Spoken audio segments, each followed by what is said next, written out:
औज़ुबिल्लाहिमिनश्शैतानिर्रजीम बिस्मिल्लाहिर्रहमानिर्रहीम। अस्सलाम वालेकुम स्टूडेंट्स। आज हम स्टार्ट करने लगे हैं ENG 508 की फाइनल टर्म सीरीज़, जिससे हम 20 से ऑनवर्ड चैप्टर्स कवर करेंगे।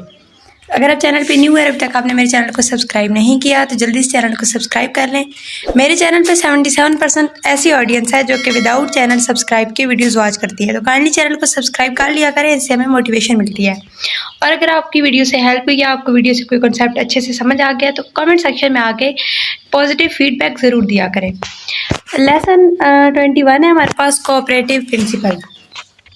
इसका इंट्रोडक्शन देख लेते हैं। कोऑपरेटिव प्रिंसिपल है क्या और इसको किसने इंट्रोड्यूस करवाया। The British philosopher H. Paul Grice argued for an intention-based theory of meaning. He was the first to illustrate the distinction between what came to be called semantic and pragmatic meaning. एक British philosopher था H. Paul Grice। इसने argue किया था intention based theory के बारे में, जिसने इसने प्रैग्मेटिक और सिमेंटिक के दरमियान जो डिस्टिंक्शन है उसको डिस्क्राइब किया था, और ये पहला फिलोसफर था जिसने इस डिस्टिंक्शन को इलिस्ट्रेट किया था। तो ये वाला भी एमसीक्यूज में आ सकता है कि who was the first to illustrate the distinction between what came to be called semantic and pragmatic. तो आपने याद रखना है H. Paul Grice, और ये एक ब्रिटिश फिलोसफर था। अच्छा, इसने अब ये कॉन्सेप्ट दिया था कि word came to be called semantic and pragmatic meaning that is between word speaker utterance mean is the abstract. अब स्पीकर की अटरेंस का जो मीनिंग है उसको हम सिमेंटिक का नाम देंगे, and word else a speaker can mean by uttering in a particular context. और उस अटरेंस के अटर करने के पीछे जो एक कॉन्टेक्स्ट है, एक उसके बिहाइंड जो बैकग्राउंड नॉलेज है और किस कॉन्टेक्स्ट में उसने वो अटरेंस बोली है, वो होगा pragmatic. Grice posted a general set of rules contributor to the ordinary conversation called cooperative principle CP। तो ये वाले भी एमसीक्यूज में आ सकता है कि CP स्टैंड फॉर, आपने याद रखना है, कोऑपरेटिव प्रिंसिपल। और ग्राइस ने कुछ general set of rules posted किए थे जो कि किस चीज़ को कंट्रीब्यूट करते थे, ऑर्डिनरी कन्वर्सेशन को, और उनको नाम दिया गया कोऑपरेटिव प्रिंसिपल का। आप जस्ट ऊपर इसके इंट्रो में ये लिख सकते हैं कि Grice posted general set of rules contributed to the ordinary conversation called cooperative principle. आगे मजीद इसकी जो एक्सप्लेनेशन है वो हम मैगजीम की एक्सप्लेनेशन में कोऑपरेटिव प्रिंसिपल को समझते हैं। इसने 4 मैगजीम्स का कॉन्सेप्ट दिया था, qualitative, quantitative, quantity maxims, maxims of quality, maxim of relation और मैगजीम ऑफ मैनर। जैसा कि नाम से जाहिर है, मैगजीम ऑफ क्वांटिटी, क्वांटिटी यानी मिकदार की बात हो रही है।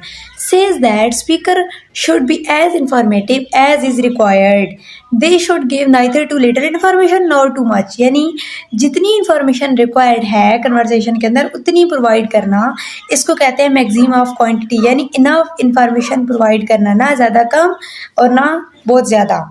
जैसा कि मैं आपको एग्जांपल देती हूँ, आपसे पूछा जाता है कि आपकी क्या आज आपकी मीटिंग है, तो आप ये कह सकते हैं कि यस आज हमारी मीटिंग है।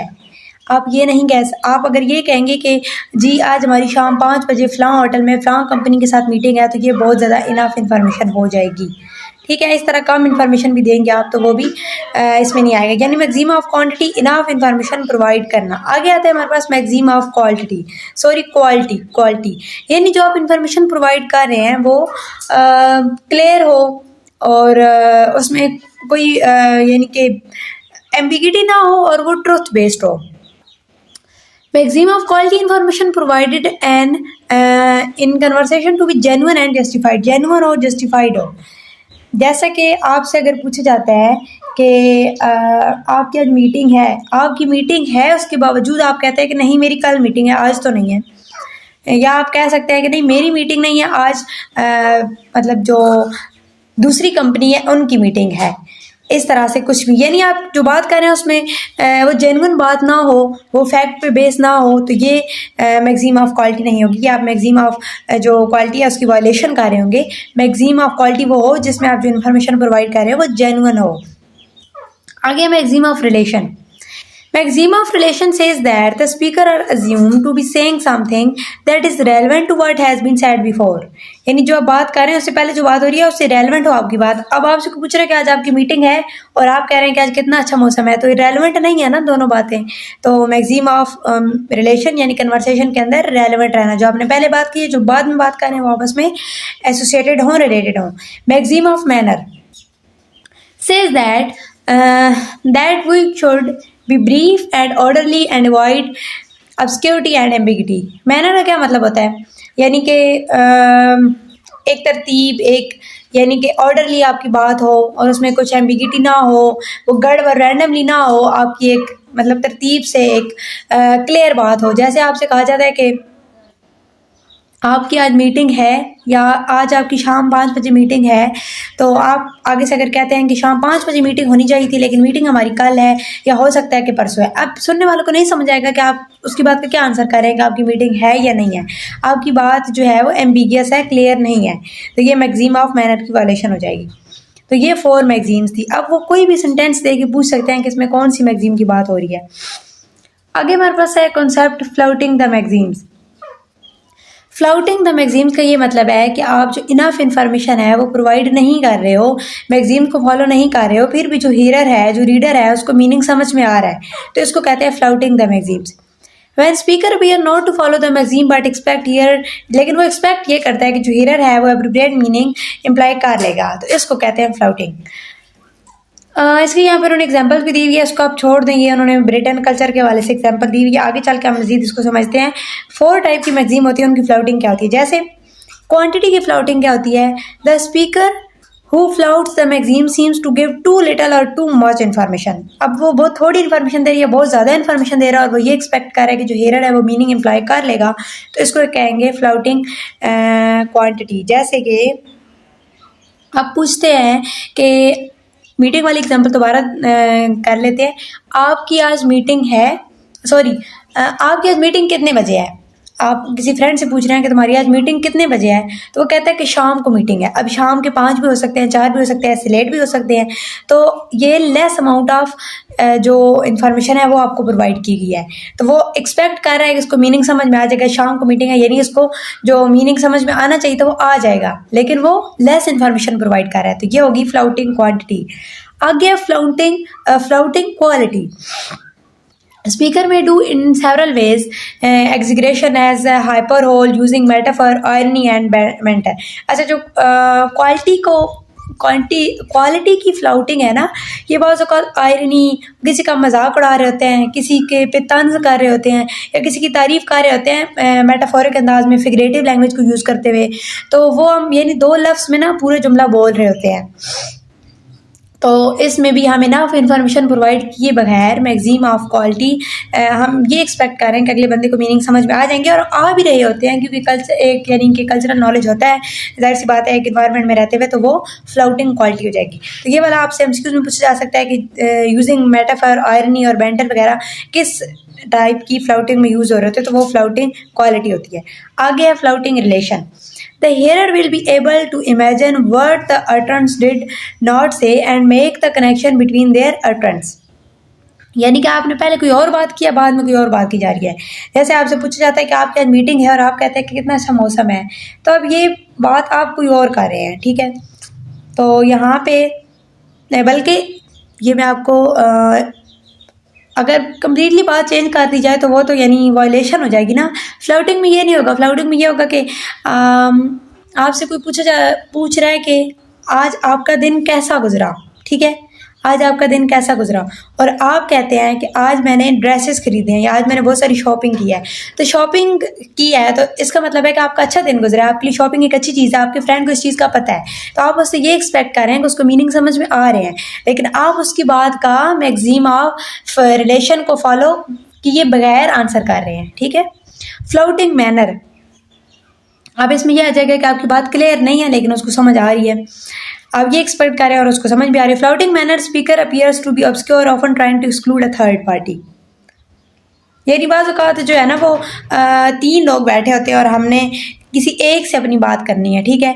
अब जैसे 2 फ्रेंड्स हैं और एक जो है वो कोई स्ट्रेंजर बैठा हुआ है या जिसको हम अपने बारे में कुछ नहीं बताना चाहते, तो अपने फ्रेंड हम जो बात कर रहे हैं वो थोड़ी हम उसे घुमा फिरा के फिगरेटिव लैंग्वेज में करेंगे जो बात कर रहे हैं, ताकि उन लोगों को ना पता हो कि हम किस बारे में बात कर रहे हैं। तो अब जो फ्रेंड है उसको तो किसी वजह से वो समझ आ जाएगी, क्योंकि उस टॉपिक के बारे में उसको पता होगा हम किस चीज़ के बारे में बात कर रहे हैं। तो ये जहाँ पे डायरेक्ट बात ना हो, थोड़ी सी एम्बिगियस हो लेकिन समझ में आ रही हो, तो ये होगी फ्लाउटिंग मैनर। ये था फ्लाउटिंग का कॉन्सेप्ट। अब हम पढ़ने लगे हैं वायलेशन द मैगजीम्स। वायलेशन का मतलब होता है मैगजीम को ना फॉलो करना। Violation takes place by speaker intentionally or when the speaker knows that the hearer will not know the truth and will only understand her surface meaning। अब ऊपर ये था कि हम जो है वो बात आधी कर रहे थे, मैगजीम को फॉलो नहीं कर रहे थे, लेकिन हम ये एक्सपेक्ट कर रहे थे कि जो हेयर है या जो रीडर है वो हमारी बात को समझ जाएगा, और वो समझ भी रहा था। अब वायलेशन में ये होता है कि हमें पता है कि जो हेयर या रीडर है उसको मीनिंग नहीं पता, उसको वो बात नहीं पता, यानी वो उसको अंडरस्टैंडिंग नहीं है उस चीज़ की, वो सरफेस मीनिंग से जस्ट मीनिंग अखज़ कर रहा है, और हम उससे वो हाइड करना चाहते हैं। जो बात है असल में जो फैक्ट है वो हम हाइड करना चाहते हैं। बाज़ अवक़ात यहाँ पे उन्होंने देखे बताया भी है, people tend to tell lies और डिफरेंट रीजंस। पीपल जो है ना वो लोग अगर झूठ बोलना चाहें किसी भी रीज़न की वजह से, तो वो हाइड करना चाहें ट्रुथ को, या जेलसी फील कर रहे हो, या चीयर द हेयर, तो ये सारी रीजंस होती हैं वायलेशन ऑफ मैगजीम्स की। ये आपसे क्वेश्चन में भी पूछा जा सकता है कि मैगजीम की वायलेशन लोग क्यों करते हैं, तो ये वाली रीजंस आपने याद रखनी है। अच्छा, maxim violation is unintentionally quite deceiving, violating the maxim quantity. अब जैसे उन्होंने बहुत ही इंटरेस्टिंग एग्जांपल दी है, स्पेशली गर्ल्स को तो ये बहुत अच्छी तरीके से समझ आ जाएगी।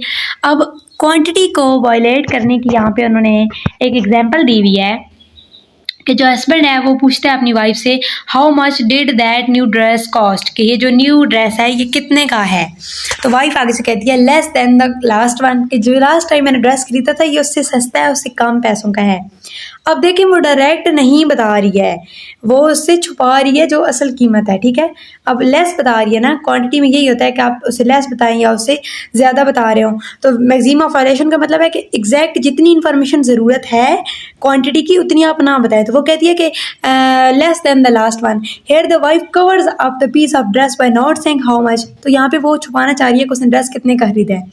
दस not giving the required information to be husband and violating maxim of quantity, तो वो मैगजीम ऑफ क्वांटिटी को यहाँ पे वायलेट कर रही है। अब इसी एग्जांपल को उन्होंने मैगजीम ऑफ क्वालिटी में दिया हुआ है। वो किस तरह से वायलेशन होती है मैगजीम ऑफ क्वालिटी की, हस्बैंड जब पूछता है कि आपने अपनी वाइफ से पूछता है कि आपने ये ड्रेस न्यू कितने का लिया है, तो अब जाहिर सी बात है वो महंगा ड्रेस लेके आ चुकी है, ठीक है। उसके हस्बैंड को ये बात नहीं पसंद कि वो महंगा ड्रेसेस ले, जो भी है। तो वो आगे से हस्बैंड को कूल रखने के लिए, उसका मूड ठीक रखने के लिए वो कहती है कि ये 3500 रुपीज़ का है, और वो झूठ बोल रही है, उसकी बात में जेन्युइन बात नहीं कर रही है वो। तो यहाँ पे वो मैगजीम ऑफ क्वालिटी को ब्रेक कर रही है, वायलेट कर रही है मैगजीम ऑफ क्वालिटी को। क्वालिटी क्यों वायलेट हो रही है? क्योंकि वो जेन्युइन बात नहीं कर रही, वो झूठ बोल रही है। आगे है वायलेटिंग द मैगजीम रिलेशन। अब रिलेशन में किस तरह से है, फर्ज करें वो बहुत महंगा ड्रेस लेके आई और उसका हस्बैंड पूछता है कि ये ड्रेस कितने का है, तो वो आगे से कहती है, हाँ मुझे पता है आज रात हमने बाहर जाना है, तो आप कहाँ जाना पसंद करेंगे। टॉपिक ही चेंज कर दिया, यानी रिलेट ही नहीं किया, पहली बात और है दूसरी और है। तो यहाँ पे किस चीज़ की वायलेशन हो रही है, मैगजीम, वायलेटिंग द मैगजीम रिलेशन। आगे है जी वायलेटिंग द मैगजीम मैनर। अब यहाँ पे देखें, मैनर का मतलब ये है कि एम्बिगियस है, उसकी बात क्लियर नहीं है। उसका हस्बैंड पूछ रहा है कि आपने ड्रेस कितने का लिया, और वो आगे से कहती है कि a tiny fraction of my salary, तो यानी मैंने अपनी सैलरी की थोड़ी सी अमाउंट जो है ना वो इस पे लगाई है। तो हालांकि उसने ज़्यादा लगाई है, वो नहीं बताना चाह रही है, लेकिन वो जो है ना, यानी वो हैंड्स दे देती है कि थोड़े से अपनी सैलरी में से पैसे लगा दिए हैं इसमें। तो ये वायलेशन हो रही है यहाँ पे मैगजीम ऑफ मैनर की। आई होप आपको समझ आ गया होगा। मैंने फुल इजी वर्डिंग में बताने की कोशिश की है और बहुत इंटरेस्टिंग वे में उन्होंने समझाया हुआ था यहाँ पे। आगे हमारे पास है limitation of cooperative principal. Despite the care with which he used the term cooperation, Dyson regularly accused to promulgating the theory that assumes too friendly a spirit of communicative attraction among people. For example, Tannen claims that Grice's maxims of cooperative discourse can't apply to real conversation. अच्छा, यहाँ पे ना इसके कुछ यानी week points बताए गए हैं कोऑपरेटिव प्रिंसिपल के। सबसे पहले तो ये जो थ्योरी है, ये जो रियल लाइफ में कन्वर्सेशन हो रही होती है उनमें अप्लाई नहीं होती, क्योंकि आप लोग जानते हैं जैसा कि इनफॉर्मल जो हमारी कन्वर्सेशन होती है उसमें हम इन सारी मैगजीम्स को फॉलो तो नहीं कर रहे होते, हमको इतना वो पूरी मैगजीम्स का ख्याल रखते हुए बात तो नहीं कर रहे होते, हम तो अक्सर हाफ बात कर रहे होते हैं, स्पेशली सोशल मीडिया वगैरह पे हम शॉर्टकट बात कर रहे होते हैं। तो और ऊपर हमने हस्बैंड वाइफ वाली एग्जाम्पल भी देख लिया, तो रियल लाइफ जो कन्वर्सेशन है उनमें ये मैगजीम्स अप्लाई नहीं होती हैं। आगे हमारे पास इन्होंने ये बताया है कि जो he assumes that Grice's maxims are prescriptions that conversation must follow strictly in order to be considered cooperative। अब टैनन का ये कहना है कि जो ग्राइस ने ये जो मैगजीम्स दी हैं ना, ये एक प्रिस्क्रिप्शंस की तरह हैं, और अगर हमने टू बी कंसिडर कोऑपरेटिव रहना है तो इनको फॉलो करना पड़ेगा। एक और प्रॉब्लम ये है कोऑपरेटिव प्रिंसिपल के साथ कि यहाँ पे ना जो 4 मैगजीम्स है वो ओवरलैप है, तो हमें नहीं समझ आएगा कि किस सेंटेंस में कौन सी मैगजीम जो है वो ऑपरेट कर रही है। Another major objection to Grice model is different cultures, countries and communities have their own ways of observing and expressing maxims to particular situation। अब हर कंट्रीज में ना इन मैगजीम्स को एक्सप्रेस करने के डिफरेंट वेज होते हैं। जाहिर सी बात है कल्चरल नॉर्म्स होते हैं, यानी कि जैसे हमने लास्ट में पढ़ा है एम्बिगिटी क्रिएट होती है, और वो कि हस्बैंड जो है वो किस तरह से, वाइफ जो है किस तरह से हाइड कर रही है, किस तरह की बात करके। तो इस तरह डिफरेंट कंट्रीज़ में किसी भी बात को हाइड करने के डिफरेंट तरीके हो सकते हैं। क्वांटिटी जो है वो लेस या ज़्यादा बताने के भी डिफरेंट तरीके हो सकते हैं। और इस तरह जो ईडियम्स वगैरह हम लोग बोल के, और वो यानी कि एम्बिगिटी क्रिएट होती है ना, ईडियम्स वगैरह बोल के हम बाज़ वक़्त बात कर रहे होते हैं, तो डिफरेंट ईडियम्स के डिफरेंट कल्चर्स में डिफरेंट मीनिंग होते हैं। तो इस तरह ये मैगजीम्स जो है वो फिर वेरी करती हैं country to country, culture to culture. For instance, in Britain, it is not acceptable to say we will call you it's about 2 weeks। यानी कि बरतानिया में ये कहने का कोई रिवाज नहीं है कि हम आपको 2 हफ्तों तक कॉल करेंगे, और फिर अगर वो कॉल नहीं करते हैं तो क्या ये मैक्सिमम ऑफ क्वालिटी की वायलेशन होगी क्योंकि उन्होंने झूठ बोला था। और कुछ ऐसी कंट्रीज़ हैं जिसमें ये कहना नॉर्मल है कि we are not interested, we are not interested, यानी अगर कोई आपको जॉब पे नहीं रखना चाहता, आप इंटरव्यू दे के आते तो वो आपको डायरेक्ट कह सकते हैं। कुछ कंट्री में ये रिवाज है वी आर नॉट इंटरेस्टेड, इसका ये मतलब होगा कि हम आपको जॉब नहीं देना चाह रहे हैं। वी आर नॉट इंटरेस्टेड से फिर हमने खुद मीनिंग जो है वो इन्फर करना होगा। तो ये इसकी कुछ लिमिटेशंस थी। चैप्टर हमारा एंड होता है। आई होप आपको लेक्चर की समझ आई होगी। अगर आप चैनल पे न्यू हैं तो चैनल को सब्सक्राइब कर दें, और इसके अलावा वीडियो पे कमेंट करके ज़रूर बताया करें कि आपको कोई कंसेप्ट अगर नहीं समझ में आया या कोई कंसेप्ट अच्छे से समझ आया तो आपका पॉजिटिव फीडबैक हमारे लिए मोटिवेशन का काम करता है। दुआ में याद रखिएगा, मिलते हैं नेक्स्ट वीडियो में। अल्लाह हाफिज़।